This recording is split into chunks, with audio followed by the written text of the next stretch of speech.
أعوذ بالله من الشيطان الرجيم. بسم الله الرحمن الرحيم. الحمد لله رب العالمين الرحمن الرحيم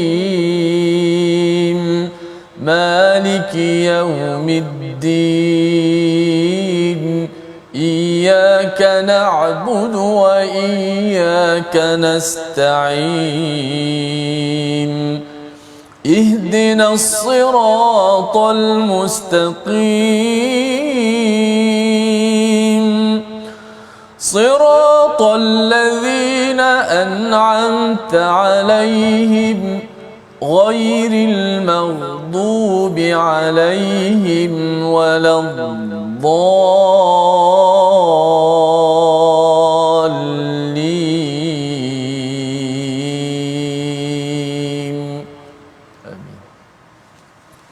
Assalamualaikum warahmatullahi wabarakatuh.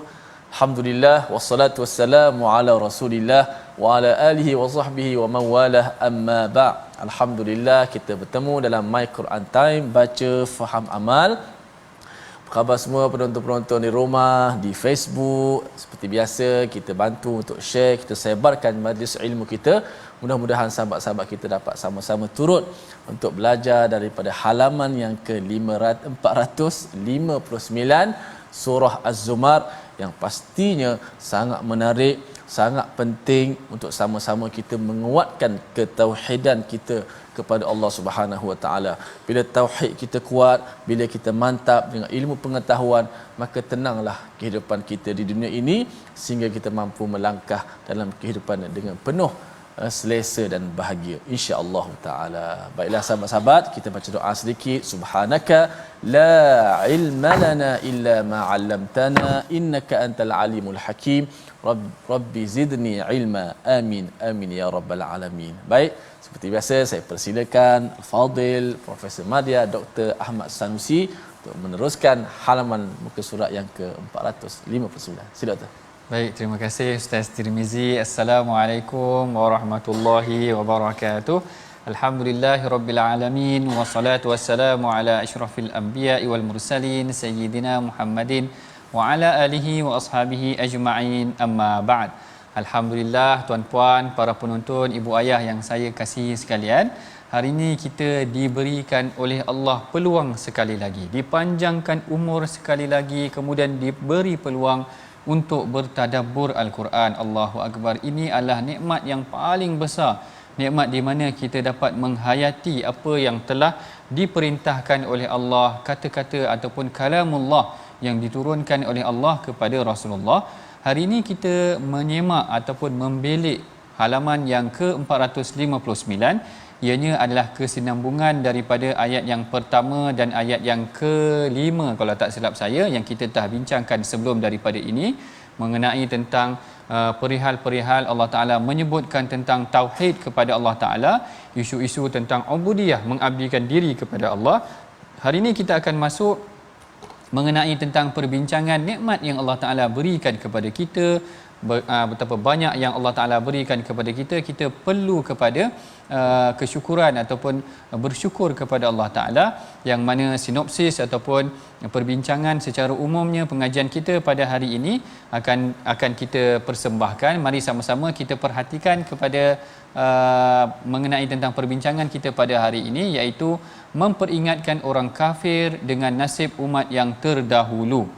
Yang ini sebenarnya sinopsis yang umum yang kita boleh sampaikan ataupun simpulkan dalam pengajian kita daripada halaman yang ke-459, iaitu banyak sebenarnya perinciannya yang akan kita tengokkan. Sebenarnya semuanya adalah peringatan buat orang-orang kafir, kerana Al-Quran ataupun surah Az-Zumar ini diturunkan sebelum hijrah, memberikan peringatan kepada orang Quraisy bagaimana nikmat yang Allah Ta'ala berikan kepada kita sebenarnya banyak, mengapa perlu kita kufur kepada Allah Ta'ala. Baik, Sebelum kita meneruskan perbincangan kita daripada ayat 6 ke 10 ini, kita sama-sama bacakan dahulu tuan-puan. Mudah-mudahan dengan pembacaan kita ini menenangkan jiwa kita, bahkan melahirkan rasa syukur kita kepada Allah Ta'ala kerana telah diberikan peluang untuk menghayati dan bertadabbur, bahkan mempraktikkan apa yang mudah-mudahan Allah Ta'ala telah turunkan kepada Rasulullah sallallahu alaihi wasallam. Baik, dalam sesi yang pertama ini kita akan bacakan ayat yang ke-6 sehingga ayat yang ke-7 yang akan dibimbing oleh Ustaz Tirmizi kita. Silakan Ustaz. Baik, alhamdulillah, terima kasih Fadil Doktor yang sentiasa semangat dan ceria untuk menceriakan kita semua dengan ayat-ayat Al-Quranul Karim, tadabburnya, masya-Allah. Baik sahabat-sahabat, 2 ayat aja tapi kat separuh muka juga. 2 ayat, iaitu ayat ke-6 ke-7. Jom kita sama-sama alunkan dengan nahawan, mudah-mudahan bacaan kita Allah Subhanahu wa taala berikan pahala dan menurunkan rahmat kepada kita semua. Auzubillahi minasyaitonir rajim.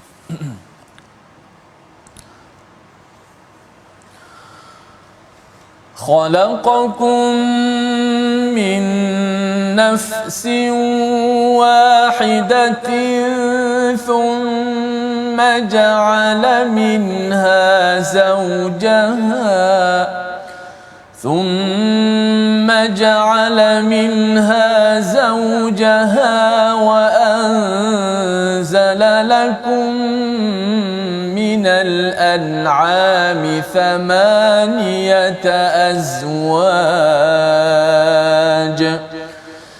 يخلقكم في بطون أمهاتكم خلقا من بعد خلق في ظلمات 3 ذلكم الله ربكم له الملك لا إله إلا هو فأنى تصرفون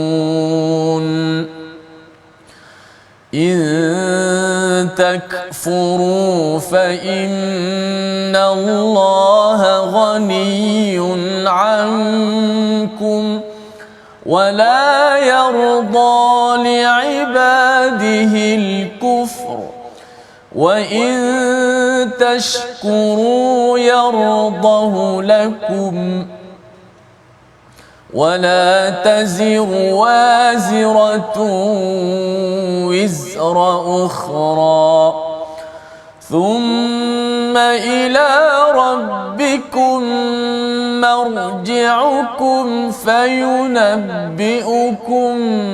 بما كنتم تعملون إنه عليم بذات الصدور. Sadaqallahul azim. Sadaqallahul azim. Dan pada ayat yang ke-6 Allah Taala berfirman, Dia menciptakan kamu daripada diri yang satu, iaitu daripada Adam, kemudian daripadanya Dia menjadikan pasangannya dan Dia menurunkan 8 pasang haiwan ternakan untuknya.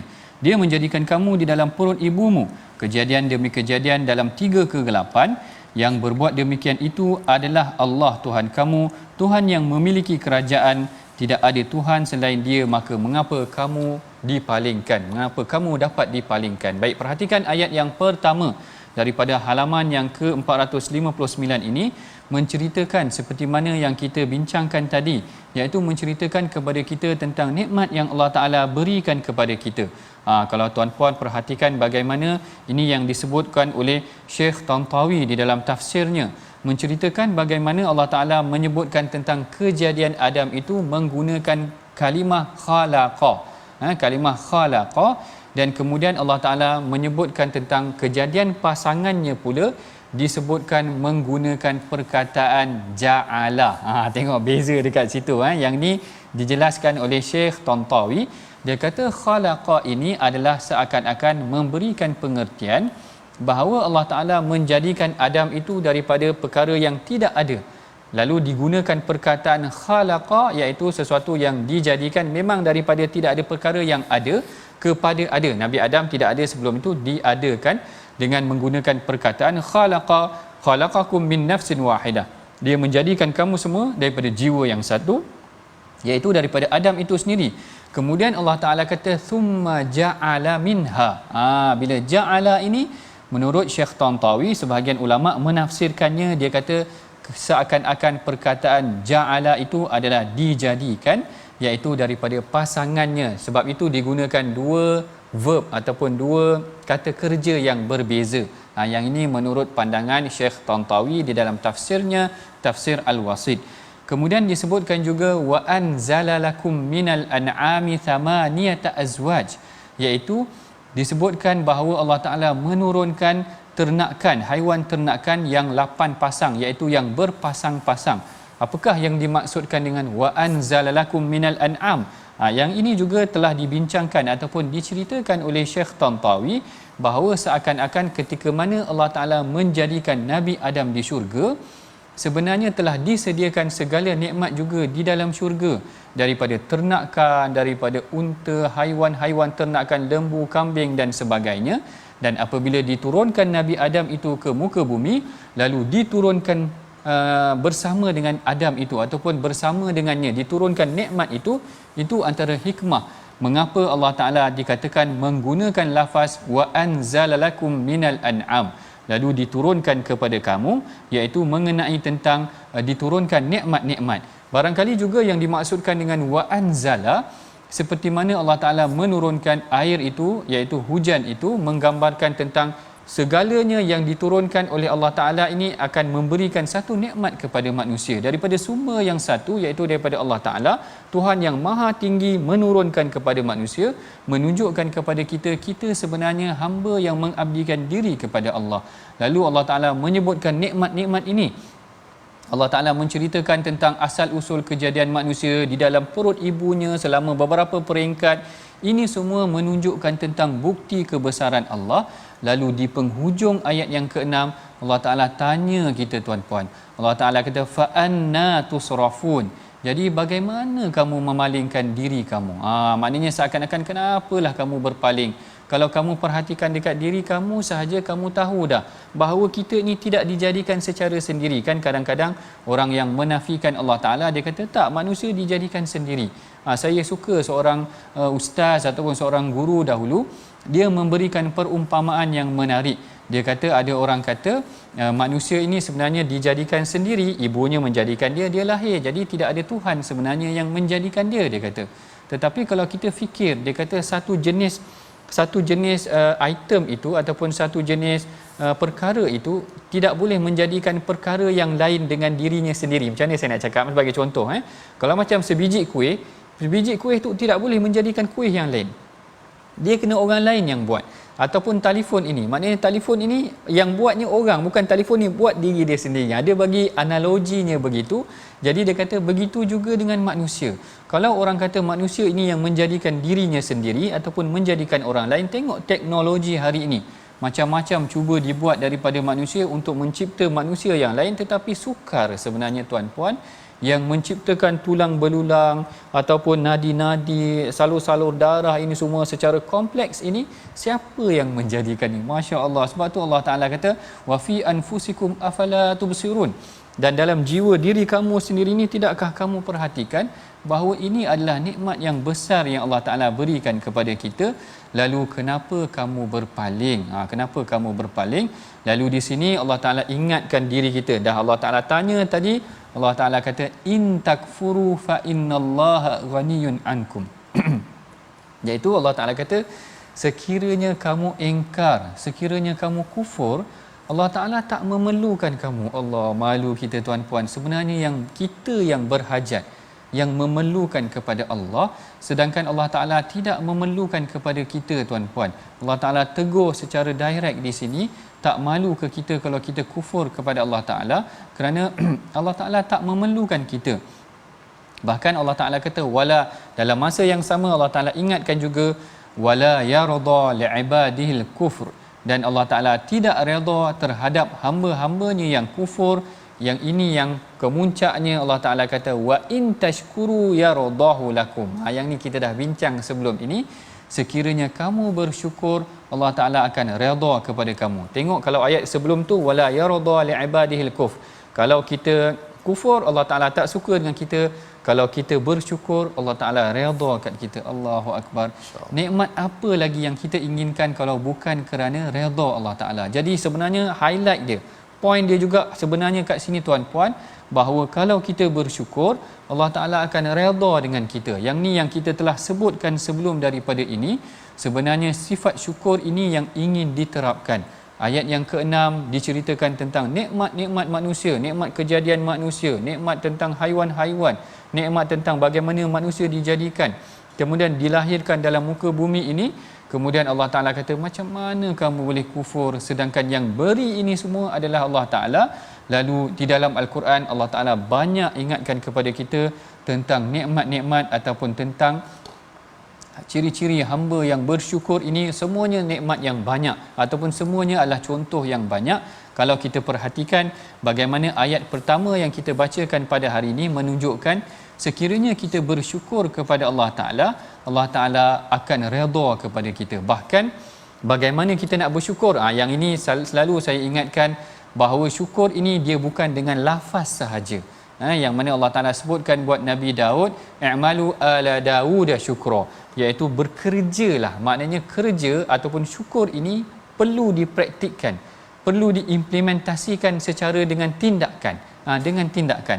Kalau kita masih lagi ingat, saya kira kisah hadis ni tuan-puan semua tahu. Kisah seorang wanita yang baghiyah ataupun seorang wanita yang dikatakan baghiyah ni sebenarnya yang jahat ataupun dalam terjemahan yang lain dikatakan pelacur. Yang mana ada anjing kehausan, dia beri minum air kepada anjing tersebut. Lalu apa yang disebutkan oleh Rasulullah? Rasulullah kata fasyakarallahu lahu ataupun fasyakarallahu laha faghafara laha. Allah Ta'ala fasyakara ni macam berterima kasih. Allah Ta'ala seronok. Fasyakara di sini bukanlah maksudnya Allah Ta'ala berterima kasih begitu, tetapi digambarkan Allah Ta'ala redha. Macam yang disebutkan sini, wa in tashkuru yaradahu lakum. Kalau kamu bersyukur, Allah Ta'ala redha. Sama seperti kisah wanita tu tadi, kalau dia, maknanya dia telah memberikan air kepada anjing yang kehausan itu, lalu Rasulullah kata fasyakara laha, Allah Ta'ala telah bersyukur, iaitu redha kepadanya, faghafara laha, lalu Allah Ta'ala ampunkan dosa dia. Mudah tuan-puan sebenarnya kalau kita bersyukur, kita amalkan, praktikkan sifat syukur kita, maka Allah Ta'ala akan redha dengan kita. Tidak sukar sepatutnya untuk kita menjadi hamba yang bersyukur. Bahkan kalau kita tengok, kalau dalam halaman yang sebelum ini daripada surah Sad, Allah Ta'ala menceritakan bagaimana hamba-hamba yang bersyukur ini kebanyakannya disifatkan kepada para Nabi. Yang ini Allah Ta'ala sebutkan tentang kisah-kisah terdahulu, kisah-kisah dalam surah-surah yang lain. Sama juga Allah Ta'ala menyatakan zurriyatan man hamalna ma'a Nuh innahu kana 'abdan syakura. Nabi Nuh orang yang bersyukur, Nabi Ibrahim orang yang bersyukur. Nikmat-nikmat ini ditunjukkan ataupun kaedah bersyukur ini ditunjukkan oleh para nabi, menggambarkan bahawa perlunya kita bersyukur, mencontohi para nabi, dan kita akan menggapai keredaan daripada Allah Ta'ala itu sendiri. Bahkan kalau kita perhatikan juga bagaimana sifat syukur ini boleh menjauhkan kita daripada azab Allah Ta'ala. Sebenarnya nampak macam simple, tetapi siapa yang bersyukur, Allah Ta'ala akan jauhkan dia daripada azab Allah Ta'ala. Allah Ta'ala kata ma yaf'alullahu bi'adzabikum in syakartum wa amantum. Allah Ta'ala tidak akan mengazab kamu, memberikan kamu azab in syakartum, sekiranya kamu bersyukur. Maknanya tinggi nikmat syukur ni. Kalau kita bersyukur, Allah Ta'ala redha kat kita. Kalau kita bersyukur, Allah Ta'ala memberikan kita anugerah yang lain. Dan kalau kita bersyukur, Allah Ta'ala akan jauhkan kita daripada azab Allah Ta'ala. Bahkan kalau kita bersyukur, Allah Ta'ala akan tambah rezeki kita. Yang ni ayat ni semua orang tahu. Wa idh ta'adzana rabbukum la in syakartum la azidannakum. Kalau kamu bersyukur, kami akan tambah nikmat kamu, kami akan tambah lagi. Ini adalah keperluan yang kita perlu faham dan tadabbur daripada ayat mengenai tentang perkataan syukur ini. wa in tashkuru yardahu lakum, sekiranya kamu bersyukur maka Allah Taala akan redha dengan kita. Baik, kita dah masuk kepada sesi perbincangan, hampir kepada sesi perbincangan yang kedua. Sebelum itu tuan-puan, mari sama-sama kita perhatikan dahulu perkataan pilihan kita pada hari ini iaitu perkataan khala, iaitu khawala, yang membawa maksud menjaga, iaitu menganugerahkan, yang mana perkataan khala ataupun khawala ini disebutkan sebanyak 8 kali di dalam Al-Quran, yang mana Allah Ta'ala menceritakan ataupun menyebutkan tentang anugerah, iaitu yang diberikan kepada kita, tentang nikmat-nikmat dan sebagainya. Baik, itu adalah perbincangan pada peringkat awal mengenai tentang sesi awal perbincangan kita, yang mana Allah Ta'ala ingatkan kepada kita nikmat yang diberikan kepada kita, kemudian bagaimana nikmat yang diberikan daripada ternakan, haiwan-haiwan, kejadian ini semua. Lalu Allah Ta'ala tanya kita, kenapa kamu berpaling dan kenapa kamu kufur kepada Allah Ta'ala? Kalau kamu bersyukur, Allah Ta'ala akan memberikan nikmat yang lagi banyak, Allah Ta'ala akan redha kepada kamu, dan Allah Ta'ala akan jauhkan kamu daripada azab api neraka. Oleh yang demikian tuan-puan, kita akan berehat dahulu dalam sesi yang pertama ini. Kita bertemu lagi selepas daripada ini, insya-Allah. Jangan ke mana-mana.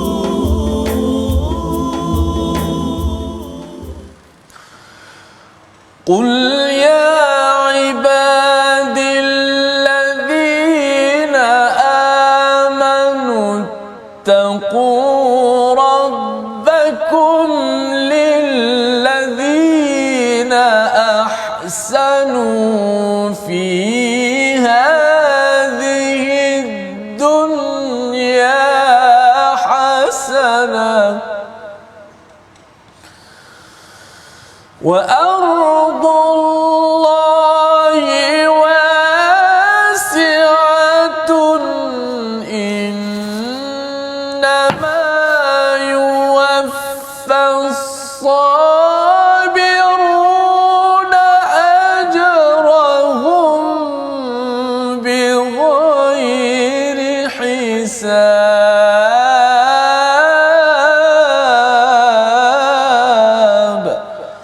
Katakanlah wahai Muhammad, wahai hamba-hambaku yang beriman, bertakwalah kepada Tuhanmu. Bagi orang-orang yang berbuat baik di dunia akan beroleh kebaikan. Dan bumi Allah itu luas, hanya orang-orang yang bersabar yang disempurnakan pahala tanpa batas. Mudah-mudahan Allah maj'alna minas sabirin. Rabbana afrigh alaina sabra. Wahai Tuhan kami, kurniakanlah kepada kami sifat sabar. Kerana sifat sabar itulah merupakan bekalan yang kuat untuk seorang hamba dan juga seorang pendakwah untuk menyampaikan kebenaran. Mudah-mudahan. Terima kasih kepada sahabat-sahabat. Terus dalam My Quran Time baca faham amal. Jom sedikit masa tajwid. Kita lihat slide kita pada kali ini. Ayat mana yang kita nak ambil contoh? Ya, ayat yang ke-8. Qul tamatta' bi kufrika qalila. Jelaskan perbezaan sebutan kaf pada bi kufrika dan qaf pada awal perkataan qalila. Duduk dekat. Bila duduk dekat berjiran, qaf dengan kaf itu makhrajnya dekat sangat, di mana di pangkal lidah kita tu, qa depan sedikit ka. Maka walaupun makhraj dekat tetapi dia punya sifatnya berbeza. Maka kita nak kena bezakan. Qul tamatta' bi kufrika qalila, bi kufrika qalila. Nak kena jelas. Jangan kita baca bi kufrika qalila, dua-dua kita belasah qaf. Qul tamatta' bi kufrika qalila pun tak boleh, dua-dua belasah qaf, ataupun dua-dua kita ambil kaf. Qul tamatta' bi kufrika qalila pun tak boleh. Berikan haknya. Pertama kita nipiskan. Qul tamatta' bi kufrika. Qul tamatta' bi kufrika qalila. Ka bi kufrika qalila. Qul tamatta' bi kufrika qalila. Kita buat sama-sama. 1 2 mula. Qul tamatta' bi kufrika qalila. Masya-Allah. Kita jaga sifat kaf yang nipis dan kekalkan sifat qaf yang tebal. Akan bunyi sedap bacaan kita. Wallahu a'lam. Sila Doktor. Wallahu a'lam. Terima kasih Ustaz Tirmizi atas perkongsian mengenai tentang sifat huruf, mana yang perlu tebal, mana yang perlu nipis. Kalau Ustaz Tar dulu dia sebut tebal. Bukan tebal, tebal dia kata. Mungkin ada unsur-unsur Jawa sikit agaknya di situ sebutan tebal dan sebagainya, tapi tak mengapa tuan-puan, itu adalah bagi menjaga bacaan kita, mudah-mudahan dia berada dalam keadaan yang baik. Kemudian dalam sesi yang kedua ini kita akan menceritakan ataupun kita akan menyentuh mengenai tentang ayat yang ke-8 sehingga ayat yang ke-10, yang mana kalau tuan-puan perhatikan kita boleh tengok bagaimana sebenarnya awal Allah Ta'ala menceritakan tentang nikmat, kemudian Allah Ta'ala larang kita kufur dan jangan kita tidak bersyukur. Dalam part yang kedua Allah Ta'ala sebenarnya ingin menceritakan kepada kita tentang sifat manusia yang engkar ataupun melupakan Allah Ta'ala. Sebelum kita masuk perbincangan yang lebih terperinci mengenai tentang perkara ini, mari sama-sama tuan-puan kita bacakan ayat ini bersama dengan Ustaz Tirmizi kita, yang mana bermula daripada ayat yang ke-8 sehingga ayat yang ke-10. Mudah-mudahan kita dapat mengambil pengajaran dan bertadabbur tentang isi kandungnya, insya-Allah. Silakan Ustaz. Baik, jom kita terus bacaan kita pada muka surat yang ke-459 ayat yang ke-8 hingga 10. Nahwan insya-Allah. A'udzu billahi minasy syaithanir rajim. Bismillahirrahmanirrahim. وَإِذَا مَسَّ الْإِنسَانَ ضُرٌّ دَعَا رَبَّهُ مُنِيبًا إِلَيْهِ ثُمَّ إِذَا خَوَّلَهُ نِعْمَةً مِّنْهُ نَسِيَ مَا كَانَ يَدْعُو إِلَيْهِ مِنْ قبل وجعل لله أندادا ليضل عن سبيله قل تمتع بكفرك قليلا إنك من أصحاب النار أَمَّنْ هُوَ قَانِتٌ آنَاءَ اللَّيْلِ سَاجِدًا وَقَائِمًا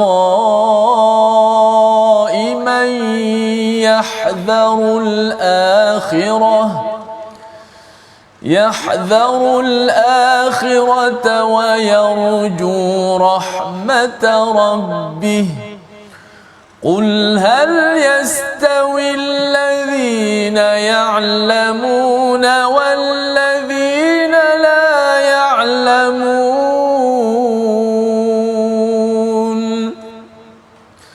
إِنَّمَا يَتَذَكَّرُ أُولُو الْأَلْبَابِ قُلْ يَا عِبَادِي الَّذِينَ آمنوا اتقوا ربكم للذين أحسنوا في هذه الدنيا حسنة وأرض الله واسعة إن إنما يوفى الصابرون أجرهم بغير حساب. صدق الله العظيم. Sadaqallahul Azim. Dan pada ayat yang ke-8 Allah Ta'ala berfirman, dan apabila manusia ditimpa bencana, dia memohon pertolongan kepada Allah dengan kembali taat kepadanya. Tetapi apabila dia memberikan nikmat, Allah Ta'ala memberikan nikmat kepadanya, dia lupa akan bencana yang pernah dia berdoa kepada Allah sebelum itu, dan dia menyekutukan Allah dan untuk menyesatkan manusia. Lalu ini adalah pengajaran yang sangat penting sebenarnya tuan-puan. Kalau kita sama-sama baca ayat yang ke-8 ini, sebenarnya ianya adalah satu peringatan yang mengetuk jiwa kita sebenarnya, ibu ayah, tuan-puan, para penonton sekalian, kerana situasi ini sangat biasa dengan kita. Situasi ini sangat biasa dengan kita. Bayangkan apa yang Allah Ta'ala sebutkan ini tadi. Allah Ta'ala kata, wa idza massal insana dhurrun da'a rabbahu. Allah Ta'ala kata manusia ini bila dia ditimpa dur, dia ditimpa satu perkara yang kesusahan, satu perkara yang bahaya, dia da'a rabbahu muniban, dia berdoa sungguh-sungguh kepada Allah Ta'ala. Summa idza khawwalahu, namun apabila Allah Ta'ala hilangkan dia, Allah Ta'ala berikan dia ni'matan minhu, Allah Ta'ala perkenankan doa dia tu tadi, nasiya ma kana yad'u ilaih, tiba-tiba dia melupakan Allah Ta'ala. Allahu Akbar. Yang ni sama-sama kita muhasabah. Ada tak dalam keadaan sama-sama, pernah tak kita melalui perasaan ini, iaitu bila kita susah beria kita mohon ke Allah Ta'ala, ya Allah tolonglah aku nak exam ke, kalau pelajar-pelajar nak exam, ya Allah tolonglah ya Allah, macam tu. Ataupun kalau bukan pelajar pun, maknanya yang bukan pelajar pun, kalau dia ada exam nak ujian kenaikan pangkat ke apa ke, beria dia berdoa kepada Allah Ta'ala, tiba-tiba Allah Ta'ala perkenankan doa dia, Allah Ta'ala naikkan pangkat dia, tak ingat dia kepada Allah. Bukan saja tak ingat dia kepada Allah Ta'ala, dia melakukan maksiat pula setelah daripada dia diberikan pangkat yang dimohon melalui ataupun menggunakan berdoa dengan nama Allah itu tadi. Lalu ayat ini sebenarnya mengetuk pintu hati kita tuan-puan. Pernah tak dalam keadaan kita kesusahan, kita memerlukan sesuatu, kita berhajat kepada sesuatu, kita beria mohon kepada Allah Ta'ala. Tetapi bila Allah Ta'ala kata, thumma idza khawwalahu ni'matan, bila aku dah berikan nikmat, kami dah berikan nikmat, nasiya ma kana yad'u ilaihi, dia lupa apa yang dia pernah doa kepada aku. Allahu Akbar. Inilah situasi-situasi yang disebutkan dalam Al-Quran. Sebenarnya tak jauh tuan-puan, dekat dengan diri kita. Kadang-kadang kita pun mungkin melakukan sedemikian, bermohon kepada Allah Ta'ala bersungguh-sungguh, tapi bila Allah Ta'ala dah beri, kita lakukan maksiat. Mudah-mudahan Allah Ta'ala jauhkan kita daripada perkara-perkara yang merosakkan amalan dan merosakkan diri kita ini. Tetapi di sini keadaannya berbeza sedikit. Keadaannya merujuk kepada orang kafir itu sendiri. Mereka bila ditimpa kesusahan, mereka mengadu kepada Allah Ta'ala. Bila Allah Ta'ala dah berikan tentang kelapangan, mereka mengkufurkan Allah Ta'ala. Ini lebih teruk. Ini lebih teruk. Dia kata kat sini, waja'ala lillahi andadan liyudilla an sabili. Mereka bukan sahaja menjadikan Allah itu ada sekutu, mereka mensyirikkan Allah Ta'ala, bahkan liyudilla an sabili. Mereka menggunakan elemen ataupun kaedah tersebut untuk menjauhkan diri ataupun menjauhkan manusia daripada Allah Ta'ala. Inilah serendah-rendah kejadian manusia. Bila Allah Ta'ala dah beri nikmat, dia gunakan nikmat itu untuk jauhkan dirinya kepada Allah Ta'ala. Kita minta kepada Allah Ta'ala mudah-mudahan dijauhkan kita daripada sifat-sifat sedemikian. Dan kalau tuan-puan perhatikan juga beberapa kisah ataupun beberapa perkataan yang menyebutkan tentang sifat lupa ini di dalam Al-Quran, pada kebiasaannya dia datangkan dengan lupa kepada nikmat Allah Ta'ala, ataupun seakan-akan kita sengaja lupa kepada apa yang pernah Allah Ta'ala berikan kepada kita. Kita sama-sama tengok di sini sebagai contoh, macam dalam surah Taha. Dalam surah Taha Allah Ta'ala kata, kadzalika atatka ayatuna fanasitaha. Begitulah kami dah bagi nikmat kami, lalu engkau lupakan tentang nikmat tersebut. Wa kadzalikal yauma tunsa. Nanti pada hari akhirat Allah Ta'ala akan lupakan kau. Bayangkan tuan-puan, kita memerlukan Allah Ta'ala nanti pada hari akhirat, kita memerlukan syafaat Rasulullah pada hari akhirat, tiba-tiba kita dibangkitkan, Allah Ta'ala tak pandang pun kita. La yanzuru ilaina, Allah Ta'ala tak tengok kita, Allah Ta'ala tak kasihan kat kita. Masya Allah, ini sangat menakutkan. Kemudian dalam surah Hasyar juga Allah Taala kata wala takunu kallazi nasullaha fa ansahum anfusahum. Sebenarnya orang yang melupakan nikmat Allah Taala ini, tengok apa Allah Taala sebut yang pertama dalam surah Taha tu tadi, sebenarnya kalau dia lupa Allah Taala di muka bumi, dia tidak bersyukur kepada Allah Taala, maka Allah Taala akan melupakan dia pada hari akhirat. Ini yang paling menakutkan kita. Kita lupa Allah Ta'ala di dunia ini, esok ke hari akhirat Allah Ta'ala akan tak endah buat lupa tentang kita. Allahu Akbar, tak ada tempat pergantungan kita kepada Allah. Manakala yang kedua, Allah Ta'ala kata sebenarnya mereka yang melupakan Allah Ta'ala, dia melupakan dirinya sendiri. Yang kedua begitu. Allah Ta'ala kata wala takunu kallazina nasullaha fa ansahum anfusahum. Jangan jadilah kamu seperti orang yang melupakan Allah Ta'ala, sebenarnya dia melupakan diri dia sendiri kerana diri dia yang berhajat ataupun memerlukan Allah Ta'ala. Itu yang penting. Yang pertama, orang yang lupakan Allah Ta'ala ini, dia sebenarnya akan menyebabkan Allah Ta'ala akan lupakan dia pada hari akhirat. Yang keduanya, dia sebenarnya menjatuhkan dirinya sendiri. Dan yang ketiganya, orang yang melupakan Allah Ta'ala ini, dia akan mendekatkan dirinya dengan azab Allah Ta'ala. Tengok apa yang Allah Ta'ala sebutkan dalam surah Jasiyah, fadhuku bima nasitum liqa'a yaumikum hadha. Rasakanlah apa yang kamu lupakan terhadap pertemuan pada hari ini. Jadi kalau kita tengok kat sini, bukan sekadar lupa, tetapi buat lupa, bahkan mereka kufur kepada nikmat yang telah diberikan oleh Allah Ta'ala kepada mereka. Inilah yang menakutkan kita. Bahkan pada setiap hari Jumaat kita baca dalam surah Kahfi. Kita baca dalam surah Kahfi, Allah Ta'ala menyebutkan sifat orang yang zalim. Sebenarnya yang lupa kepada nikmat Allah Ta'ala ini, seakan-akan mereka ini adalah orang yang zalim, kerana Allah Ta'ala kata waman azlamu mimman dzukira biayati rabbih. Dan siapakah orang yang lebih zalim daripada orang yang kita telah sebutkan ayat-ayat Allah. Kita dah sebutkan hari ini tentang nikmat-nikmat Allah Ta'ala yang diberikan, dikurniakan dalam Al-Quran ini. Kemudian fa'arada anha, dia berpaling daripada Al-Quran yang telah kita ingatkan ni.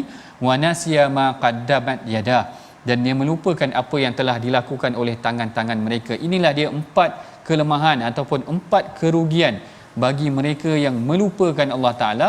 Yang pertama, Allah Ta'ala akan lupakan dia pada hari akhirat. Yang kedua, sebenarnya dia melupakan dirinya sendiri, dia menjatuhkan dirinya yang sendiri. Yang ketiga, sebenarnya dia akan membawa seseorang itu lebih dekat kepada azab Allah Ta'ala.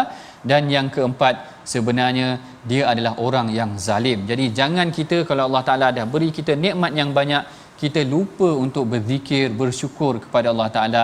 Ini adalah perlakuan yang tidak baik. Kemudian dalam ayat yang seterusnya, Allah Ta'ala sindir kita. Allah Ta'ala kata kul tamatta' bikufrika qalilan. Okey, tak apa, Allah Ta'ala kata kamu bersenang-senanglah kamu. Yang ni takut kita Kalau mak kita cakap okey tak apa, kita pun dah gentar. Kalau mak kita kata tak apa, macam ada satu bala yang akan turun lepas daripada tu. Kalau mak kata buat tak apa, nanti ayah balik habislah kau, katakan macam tu. Yang ni Allah Ta'ala kata tak apa, kul tamatta' bikufrika qalilan. Tak apa, kamu bersenang-senanglah dengan kekufuran kamu yang sedikit itu. Innaka min ashabin nar. Allah Ta'ala kata tak apa, sesungguhnya kau daripada ahli neraka. Kan tak tersentap kita tu. Mula-mula Allah Ta'ala kata tak apa, bersenang-senang, sesungguhnya kau daripada ahli neraka. Sebenarnya dianya adalah satu sentapan. Lalu setelah Allah Ta'ala ingatkan kita tentang sifat syukur, setelah Allah Ta'ala ingatkan kita jangan lupakan Allah Ta'ala di muka bumi ini, Allah Ta'ala ingatkan kita tentang sifat orang-orang yang baik.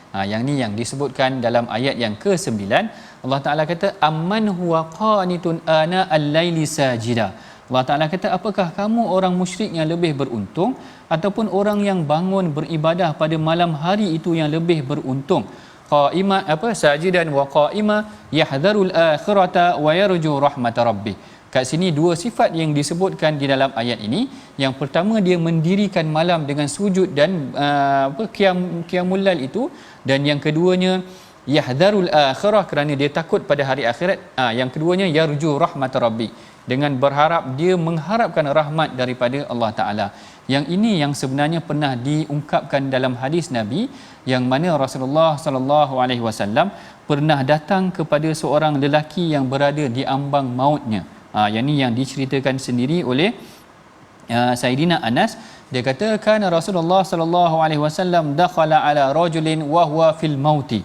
iaitu Rasulullah masuk kepada seorang lelaki yang sedang nazak. Allahu akbar. Kita esok mudah-mudahan kalau kita berada dalam keadaan sakit, Allah Taala permudahkan urusan kita tuan-puan.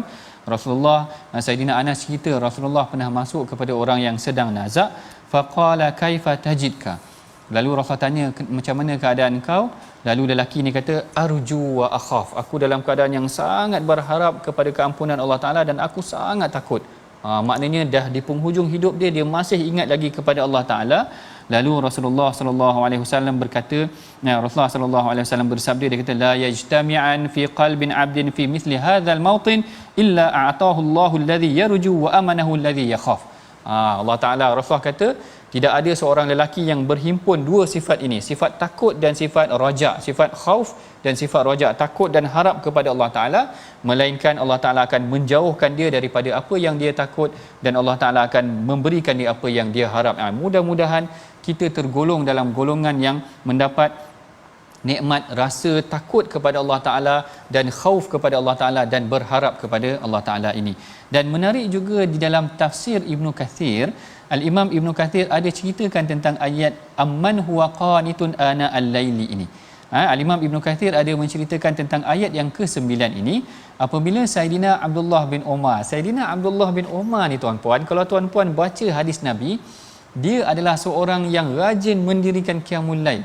Rasulullah pernah memuji Saidina Umar, Rasulullah kata Saidina Abdullah bin Umar, Rasulullah sallallahu alaihi wasallam bersabda, dia kata ni'mal abdu ataupun sebaik-baik hamba itu adalah Abdullah bin Umar ataupun Ibnu Umar in qamal lail, iaitu sekiranya dia mendirikan malam lalu dia tak pernah meninggalkan qiyamul lail, maknanya dia seorang yang rajin mendirikan malam. Tetapi ketika mana dia baca ayat ini, dia kata zaka Uthman ibn Affan. Dia kata sebenarnya ayat ini menujukan kepada Saidina Uthman bin Affan. Kenapa Abdullah bin Umar kata sedemikian? Kerana dia kata likathrati salati amiril mukminin, kerana banyaknya Saidina Uthman itu mendirikan qiyamul lail. Yang ini sebenarnya kisah ni menarik.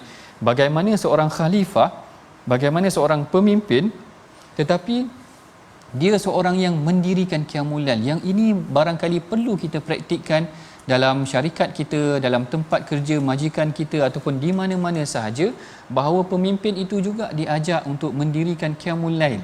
Jangan terkejut pula pemimpin mendirikan qiyamul lail, tetapi sebenarnya inilah yang diberikan contohnya oleh para sahabat. Saidina Umar, Saidina Abu Bakar, Saidina Uthman, orangnya dekat dengan Allah Ta'ala. Apabila dia dekat dengan Allah Ta'ala, dia takut untuk melakukan perkara yang dilarang oleh Allah Ta'ala, takut dia nak ambil rasuah ke, takut dia nak menyeleweng kuasa dan sebagainya, kerana dia dekat dengan Allah Ta'ala itu sendiri. Oleh yang demikian, sebenarnya tuan-puan, ini adalah pengajaran yang penting.